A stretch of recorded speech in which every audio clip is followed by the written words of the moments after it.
acabou de ter a palestra dela, que foi transmitida na íntegra aí para a igreja. Todo mundo aqui que está na live conseguiu acompanhar. Nós estamos aqui recebendo ela enquanto a conferência está na última palestra com o pastor Auriedno. Nós gostaríamos de conversar um pouquinho com a diaconisa sobre esse tema da inclusão. Por gentileza, diaconisa, só como a gente tem feito com cada palestrante, né, para se apresentar, fazer esse briefingzinho, se apresentar para os nossos irmãos. Eu sei que eles já conhecem você, do Inclusão Entrevista, mas por favor, se apresente para nós. Bem, primeiramente, bom dia, Gustavo. Bom dia. É uma alegria, tá? Um prazer estar aqui com você. Bom dia a você também, que está aí conectado. Um prazer estar com você. Bem, eu sou a Juliana Duque, ou Juliana Menezes, então eu gosto de falar o nome inteiro. Juliana Menezes Duque José. Eu sou enfermeira, eu sou especialista em análise do comportamento aplicada e eu tenho autismo, né? Sou mãe de uma criança que tem autismo e sou líder da Secretaria de Inclusão da Convenção Geral da Igreja Adventista da Promessa. Amém. Apresenta o Inclusão Entrevista. Sim, que passa na quarta-feira, que é uma bênção para a TV. É um xodó nosso, né? Uma Inclusão Entrevista, de 15 em 15 dias lá às quartas-feiras. Convido você a estar com a gente. Ju, muito obrigado, viu? Prazer receber a Secretaria de Inclusão. Você acabou de falar sobre discipulado e inclusão, né? Que é um tema que tem, graças a Deus, ganhado repercussão, seja através das histórias de batismo, seja através dos testemunhos, seja através do Inclusão Entrevista, mas o fato é que Deus tem nos orientado, nos abençoado com relação a esse tema, que até pouco tempo atrás nós não falávamos muito. Não só dentro da promessa, mas de modo na igreja em geral, né? Você acabou de falar sobre isso, eu gostaria de perguntar a você, como o tema do discipulado precisa ser expandido também para a parte da inclusão, né? Incluir o discipulado e usar o discipulado para incluir as pessoas, para que a gente consiga discipular a todos, né? Não só a alguns, né? Essa é uma questão muito importante, Gustavo, e para você aí que está conectado também, porque quando a gente fala de inclusão, nesse contexto de igreja, né, inclusão e missão, sobre a missão de pregar o evangelho para todas as pessoas que a gente tem colocado sempre, é importante a gente pensar que o discipulado faz parte dessa missão. E o que é discipular alguém, né? É ensinar alguém esses passos da fé, a caminhar com Jesus, né? Para que essa pessoa vá crescendo na fé, saia do leitinho espiritual, para que essa fé se solidifique, se fortifique e para que ela possa também passar de discipulado, se alguém que está discipulando, né, para ser um discípulo de Jesus e discipular outras pessoas. E as pessoas com deficiência, elas têm total e plena condição de serem discípulos. Na verdade, o chamado delas é esse chamado. Elas também são chamadas para ser discípulos de Jesus. Então, para que isso aconteça, a gente precisa, como igreja, se voltar para essas necessidades que são mais específicas das pessoas com deficiência, em conseguir construir, caminhar em direção a prática do ensino da palavra de Deus. Então, as pessoas com deficiências, para elas acessarem esse conhecimento da fé, né, elas precisam que essas necessidades específicas que elas têm, que elas sejam olhadas, né, e que elas sejam trabalhadas nas igrejas. Então, se você tem uma pessoa com deficiência auditiva, um surdo na sua igreja, como que você vai ensinar a palavra de Deus para um surdo? Né? Muitas vezes ele não sabe português, ele nasceu surdo, então ele não tem esse conhecimento da língua. Então a gente tem uma nação surda aqui, mais de 10 milhões de brasileiros, mas a gente não tem Bíblia para surdo, já percebeu isso? A gente tem vários povos aí que não tem a palavra de Deus traduzida, a gente não tem a palavra de Deus em Libras ainda. Agora a Sociedade Brasileira da Bíblia, a Sociedade Bíblica, ela está trabalhando nisso. Mas você entende que a gente tem uma nação dentro aqui do país que precisa ser discipulada, que não tem a escritura para que ela mesma possa conseguir. E eles precisam que alguém ajude eles nisso. Quem são essas pessoas? Somos nós, né? A gente precisa ajudá-los nisso. Se a gente tem uma pessoa cega, ela não tem a mesma condição de acessar a Bíblia ou de acessar um livro, de acessar uma lição bíblica, né? Que as pessoas que enxergam. Então, a gente tem que olhar para essas características. Pessoas com deficiência cognitiva, elas têm uma necessidade de adaptação da linguagem, da estratégia de ensino. Não é que elas não conseguem, elas conseguem sim. Hoje a gente tem muitas pessoas com síndrome de Down, por exemplo, que são deputados federais, que estão na política, que estão no jornalismo, que estão nas artes, enfim. Por quê? Elas foram ensinadas, o ensino foi adaptado de forma que elas puderam evoluir e aprender. Então a gente precisa ter isso também nas igrejas. Você acabou de citar um caso de deputados com síndrome de Down, né? Eu tenho uma irmã que tem síndrome de Down, e enquanto eu ouvia a palestra, eu pensava, embora agora nós tenhamos uma diaconisa, por exemplo, né, que passou lá no Inclusão Entrevista, mas eu me pergunto, será que em qualquer promessa local que nós recebemos uma jovem, uma adolescente com síndrome de Down ou com alguma outra situação específica, será que nós conseguimos nos importar que ela entenda o evangelho da mesma maneira da outra, né, das demais pessoas? E aí, quando eu ouvia você, eu pensava sobre isso, né? Exatamente o X da questão. A gente precisa se importar com isso. Tem uma fala, né, sua, que você falou agora há pouco, que a inclusão começa com Cristo. Tem algum, quando nós olhamos para a Escritura, a gente consegue ver algum caso disso na prática, que Jesus consegue incluir alguém que estava marginal assim da vida? Sim. Porque essa palavra, eu gosto de usar essa palavra, embora a gente use errado, né? Sim, quando a gente caminha pelos evangelhos, Mateus, Marcos, Lucas, né? A gente vai perceber que Jesus Cristo, ele falava com as pessoas com deficiência e ele tinha essa preocupação, né? Sim. De lidar com essas pessoas. Por que eu falo isso? Porque as pessoas com deficiência, elas estavam amargeadas da sociedade, no sentido de que elas eram invisíveis, elas não existiam, elas não eram consideradas. E isso começa a partir de Jesus. É até interessante isso que nós gravamos uma entrevista. Eu quero convidar você, Gustavo, você que está conectado aí para assistir a entrevista que a gente gravou com a missionária Célia. A missionária Célia, ela é a diretora do CETAP e a gente vai conversar especificamente isso, como era o tratamento das pessoas com deficiência na época de Jesus, e a gente explora, né? A missionária explica muito bem, muito detalhadamente isso na entrevista, né? Como Jesus, ele olha para as pessoas, ele trata, ele toca, né? Então, não só as pessoas com deficiência, mas todas as pessoas que eram escanteadas na sociedade. Então, a inclusão das pessoas com deficiência começa em Jesus, quando ele toca essas pessoas, ele cura as pessoas, ele reinsere as pessoas, ele salva essas pessoas, né? E a partir dele, os discípulos começam a fazer as mesmas coisas. E historicamente falando, esse é um marco histórico da sociedade, né? É a partir de Jesus, é a partir dos cristãos que eles começam a parar esse assassinato prévio das pessoas com deficiência, porque aquela sociedade fazia isso. Então, algumas práticas que eram comuns, então, o surdo era considerado alguém que não tinha alma. Não tinha alma.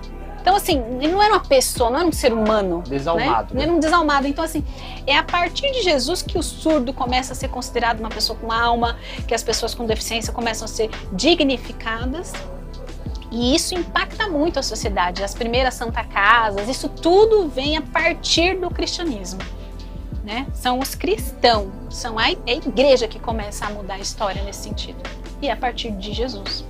Isso deveria, pensando agora justamente sobre essa perspectiva dos cristãos, né? Isso deveria ser um tema tão caro para nós, porque a gente pensa, né?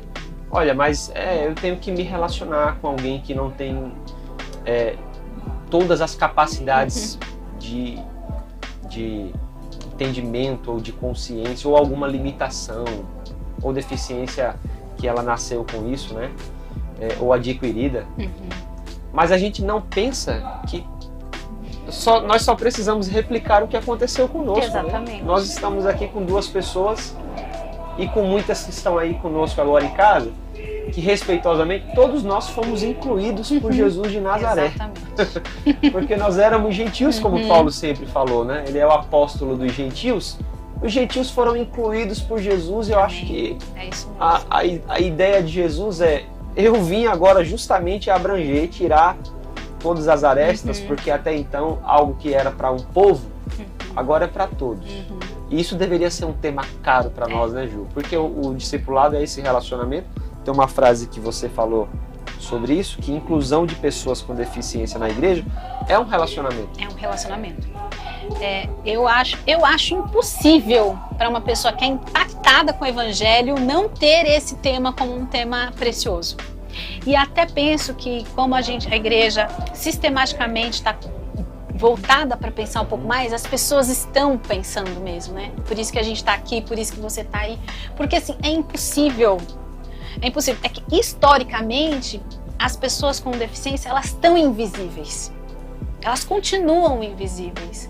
Mas elas não podem estar invisíveis para o cristão.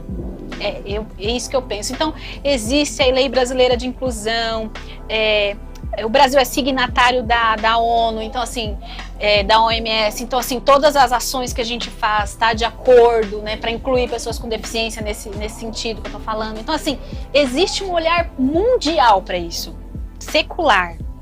Por quê? Porque se não existe lei, a inclusão não vai acontecer. Então eu fui matricular o Samuel numa escola quando ele tinha 3 aninhos. E quando eu falei que ele era autista, falaram que não tinha vaga para ele.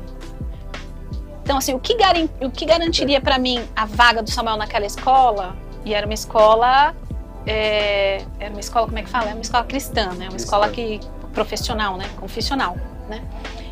Então, olha que impacto, né? Não tinha vaga para o meu filho na escola confessional cristã, mas tinha na pública, né? Porque ele tem autismo. Então, assim, se não tem uma lei para colocar ele lá, para garantir a vaga dele para ele estudar. Então, assim, eu penso que na sociedade secular é, assim, fundamental que se tenha. Mas na igreja, para nós que somos cristãos, assim, não precisa disso, né? A gente não precisa disso. O amor que vem da cruz, ele constrange a gente, né? Ele constrange a gente a querer ser parecidos com Cristo. E aí a Bíblia fala que lá em Filipenses 2, que tem que haver em nós o mesmo sentimento que houve em Cristo Jesus. Né? E o Espírito faz isso. Então, se esse sentimento que houve em Cristo Jesus está com a gente, é impossível a gente não enxergar as pessoas com deficiência, não valorizar, não dignificar e não discipular. E isso é tão belo, essa frase que você falou, que eu gostaria de colocar em negrito assim, né? Não passa despercebido de um cristão, né? Não pode passar. Acho que essa é uma prova de que nós nos convertemos ao Senhor, que nós vivíamos uma vida para nós.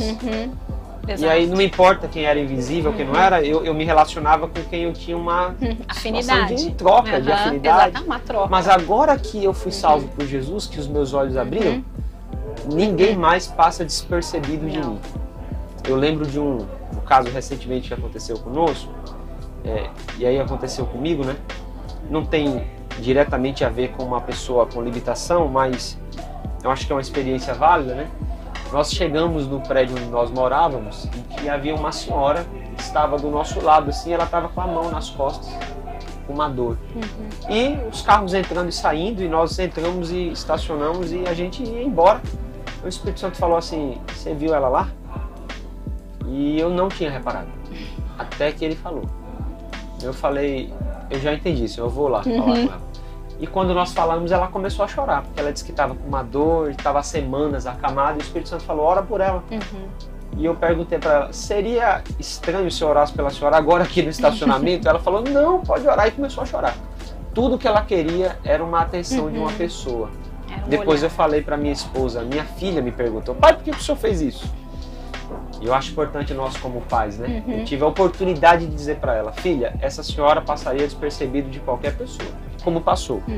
Mas não pode passar despercebido de alguém que tem o Espírito Santo de Deus. Isso mesmo. Só para passar a fala para você, eu sei que muitos promessistas de muitas igrejas têm casos para contar, mas esse é o mais recente, saiu essa semana no promessistas.org, aquele pastor que inclusive ajuda na Secretaria de Inclusão, né, lá do Parque do Chaves. É o Daniel. Um batismo maravilhoso, minha irmã. Sim, é lindo. Que coisa linda. Vai sair esses dias no Promessa Notícias, né?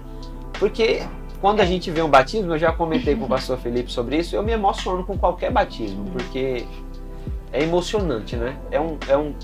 A gente é crente, né? Se a gente é crente. O batismo. Meu Deus, o céu celebra demais aquele momento. O momento que o céu, né, para, Sim. É maravilhoso. Desce uma pessoa e levanta outra, né? Inclusive no mundo espiritual.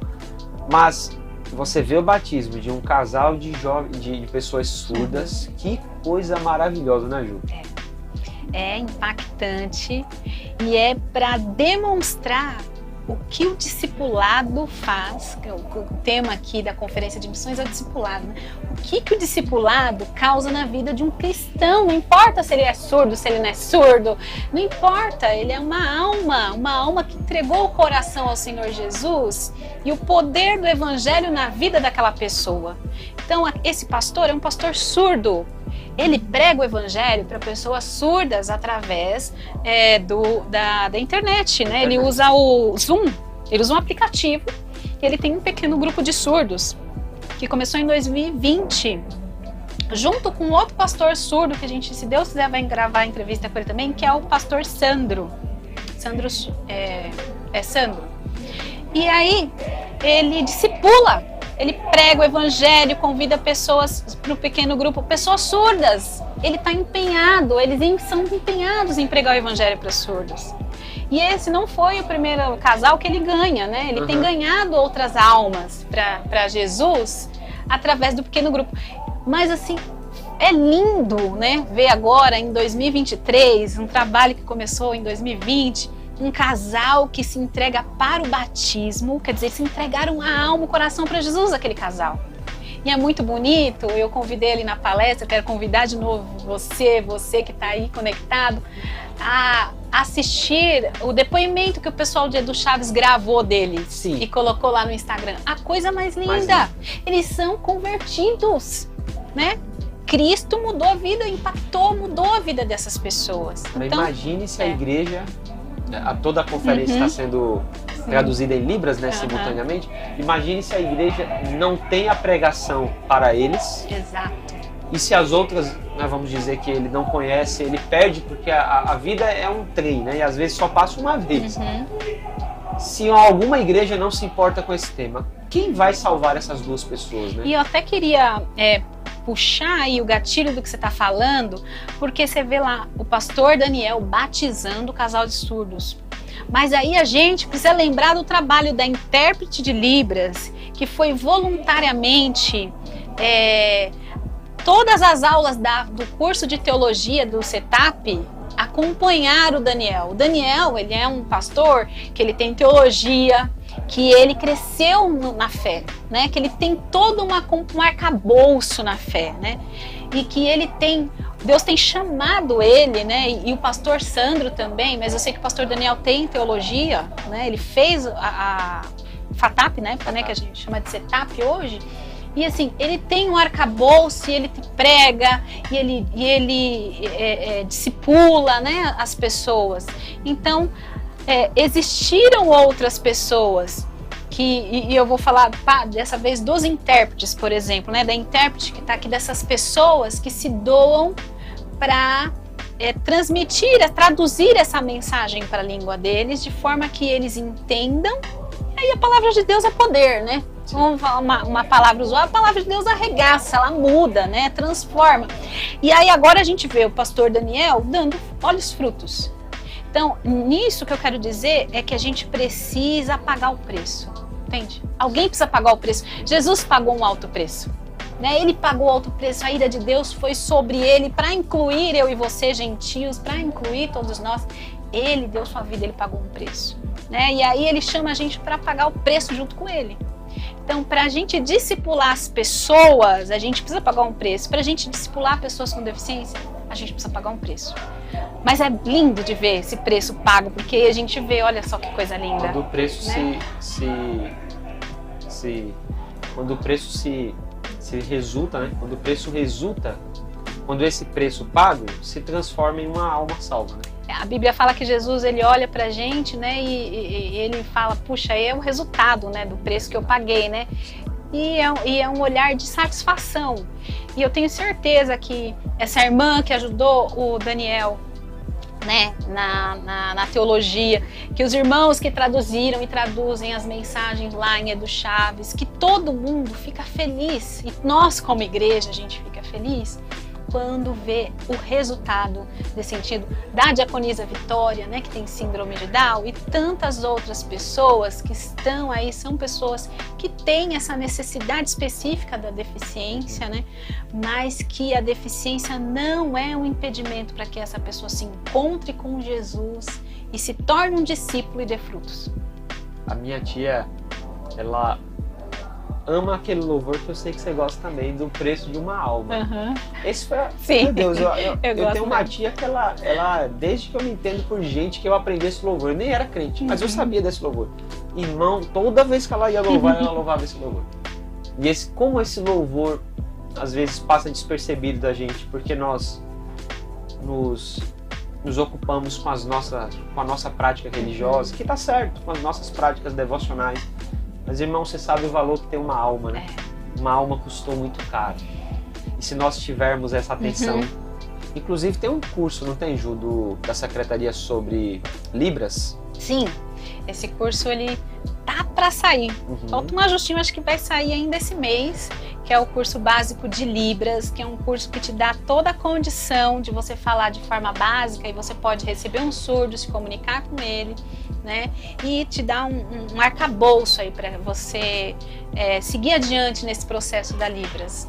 Então, curso acho que da igreja, né? Da igreja, virtual, de graça. De graça. Você pode acessar no metrô, você pode acessar, enfim, indo para o trabalho. São aulas, aquele conhecimento fragmentado, né? Curso em pílula, né? Você assiste uma aula de 5 minutos, uma aula de 7 minutos, uma aula, né? E aí você treina aqueles sinais ali daqueles minutos e tal, e isso vai te ajudando a ampliar esse conhecimento na Libras para que a gente possa se comunicar. Nós temos até 2032, com a graça do Senhor, 1000 igrejas. Amém. Com a graça do Senhor, 100 mil promessistas. Se cada igreja, com um curso como esse, de graça da nossa igreja, se cada igreja produzir um novo intérprete de Libras até 2032, nós temos mais 1000 novos intérpretes na promessa. Já pensou? Pregando a palavra do Senhor. Amém. Que assim Meu seja, Deus. Senhor. Que capacidade poderosa nós teremos de comunicar o Evangelho, que, sinceramente, eu acho que uma das formas mais lindas, porque quem prega usa palavras, né? Tem uma frase que eu não sei de quem é, que ele dizia assim: pregue o tempo todo, se necessário, use palavras. Sim. O intérprete consegue usar isso assim, ele não usa palavras. Literalmente. Ele usa sinais. Né? Sinais. Juliana, muito obrigado. Privilégio recebê-la. Aos irmãos que estão em casa, nós temos o Inclusão Entrevista, quinzenalmente na TV Viva Promessa. Uma playlist enorme que vai desde o Daniel Dias a um doutor, um neuro, né? Sim. Você quer falar mais sobre o programa? Fica à vontade. Sim, né? eu quero convidar você a ir de casa, acessar a nossa playlist. A gente fala tanto de aspecto de saúde, de terapia, como espiritual, de crescimento, de envolvimento social. Então, a gente procura falar com equidade de todos os assuntos que são referentes à inclusão de pessoas com deficiência. Só que quando a gente fala de inclusão, a gente está falando para todo mundo, né? A gente pensa, inclusão é para pessoa com deficiência, então inclusão é todo mundo. Porque quem faz a inclusão somos todos nós. Somos todos nós. Né? As pessoas que têm, as pessoas que não têm, é um processo, é um relacionamento, né? Então convido você, vamos acessar lá, eu tenho certeza aí que você vai ser edificado. Amém. Eu vou pedir a todos os palestrantes que passaram por aqui para orar por nós.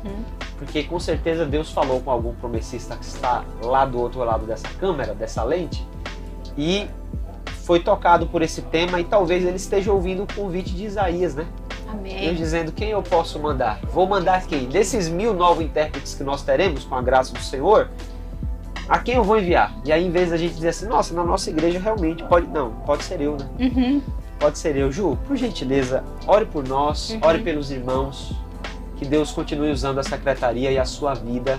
Nós continuaremos orando pela secretaria da nossa igreja e pela sua vida, em nome de Jesus. Amém, muito obrigada. Senhor, nosso Deus, muito obrigado, Senhor.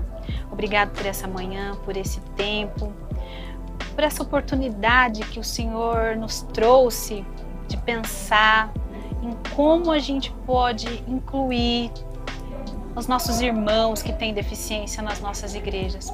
Obrigado por nos despertar, Senhor, para esse tema, porque o nosso desejo é te agradar, o nosso desejo é servir uns aos outros, Senhor. Assim como o Senhor fez, nós queremos fazer também. Então, eu quero agradecer, Senhor, pela vida do Gustavo, da Igreja da Promessa, da TV Viva Promessa, por estar sendo esse canal de bênção para divulgação, para ampliar o conhecimento sobre esse tema, para a vida de tantos irmãos que através desse canal pode acessar esse conhecimento. Eu oro, Senhor, pela vida desse meu irmão, dessa minha irmã, desse meu amigo e amiga que está nos assistindo agora, que está conectado a esse conhecimento agora, a essa entrevista. Senhor, talvez essa pessoa que esteja aí nunca tenha ouvido falar sobre inclusão, sobre pregação para pessoas com deficiência. Que o Teu Santo Espírito venha completar a obra que o Senhor começou. Que o Senhor venha despertar essa pessoa, Senhor, para que ela possa, na medida do possível, ser um agente de inclusão no Evangelho, Senhor, para que outras pessoas sejam alcançadas. Capacita, Senhor, os Teus filhos. Capacita, Senhor, essa pessoa que o Senhor já despertou, que está ouvindo a gente conversar e que sente o coração arder, porque sabe que o Senhor está falando com ela, está falando com ele. Senhor, traz essa pessoa, esse líder, esse futuro intérprete de Libras, esse ledor, esse futuro audiodescritor, essa pessoa, Senhor, que tem esse dom para falar para pessoas que têm deficiências cognitivas. Pai, desperta esses talentos, essas pessoas que o Senhor já vocacionou, para que muitas almas, Senhor, desses nossos irmãos que estão aí, invisíveis na sociedade, que eles não passem despercebidos de nós, Senhor, Teus filhos. Em nome de Jesus. Amém. Amém. Amém. Muito obrigado, Ju. Eu que agradeço.